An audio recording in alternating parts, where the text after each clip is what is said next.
जुलाई से बन जाएगा इतिहास, बदल जाएंगी आईपीसी और सीआरपीसी की धाराएं। 1 जुलाई से लागू होंगे 3 नए आपराधिक कानून। क्रिमिनल लॉ सिस्टम में हो जाएगा बड़ा बदलाव। 1 जुलाई से तीनों नए आपराधिक कानून लागू होंगे। इसके बाद आईपीसी की जगह भारतीय न्याय संहिता, सीआरपीसी की जगह भारतीय नागरिक सुरक्षा संहिता और इंडियन एविडेंस एक्ट की जगह भारतीय साक्ष्य संहिता ले लेंगे। इन तीनों नए कानूनों को लागू करने का मकसद साफ है कि अंग्रेजों के जमाने से चले आ रहे नियमों कायदों को हटाना और उनकी जगह नए कानूनों को लागू करना। तीनों नए कानूनों के लागू होने के बाद क्रिमिनल लॉ सिस्टम में बदलाव आ जाएगा।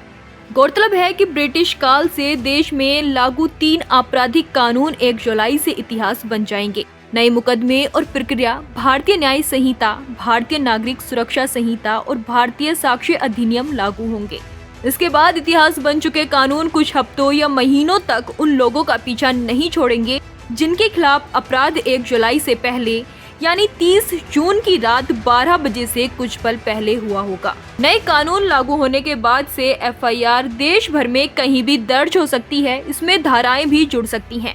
अब तक 0 एफआईआर में धाराएं नहीं जुड़ती थी। 0 एफआईआर 15 दिन के अंदर एफआईआर संबंधित थाने को भेजनी होगी। कानून के चलते पुलिस की जवाबदेही भी बढ़ गई है। राज्य सरकार को अब हर पुलिस थाने में ऐसे पुलिस अफसर नियुक्त करने होंगे जिनके ऊपर हर व्यक्ति की गिरफ्तारी की जिम्मेदारी होगी।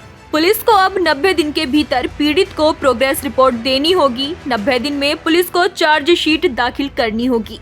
180 दिन यानी 6 महीने में जांच पूरी करके ट्रायल शुरू करना होगा। अदालत को भी 60 दिन के भीतर आरोप तय करने होंगे और 30 दिन के अंदर सुनवाई पूरी करके फैसला सुनाना होगा। फैसला सुनाने और सजा का ऐलान 7 दिन में ही करना होगा। आपको बता दें कि गिरफ्तारी के नियमों में अधिक बदलाव नहीं हुआ है। भारतीय नागरिक सुरक्षा संहिता की धारा 35 में एक नया सब सेक्शन 7 जोड़ा गया है, जिसमें छोटे मोटे आरोपियों और बुजुर्गों की गिरफ्तारी को लेकर नियम बनाए गए हैं।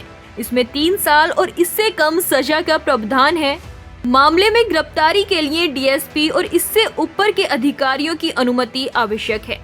दरअसल 1980 में सुप्रीम कोर्ट ने हथकड़ी के इस्तेमाल को असंवैधानिक करार दिया था। कोर्ट ने उस वक्त कहा था कि अगर किसी व्यक्ति को हथकड़ी लगाई जाती है तो उसका कारण बताना होगा और इसके लिए मजिस्ट्रेट की अनुमति आवश्यक है। हालांकि अब नए कानून के तहत धारा 43(3) के तहत गिरफ्तारी या अदालत में पेश करते समय कैदी को हथकड़ी लगाई जा सकती है।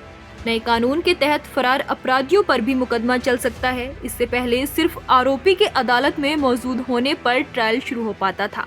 आरोप तय होने के 90 दिन बाद भी अगर आरोपी कोर्ट में पेश नहीं हुआ तो ट्रायल शुरू हो जाएगा, क्योंकि कोर्ट मान लेगी कि आरोपी ने निष्पक्ष सुनवाई के अधिकार छोड़ दिए हैं।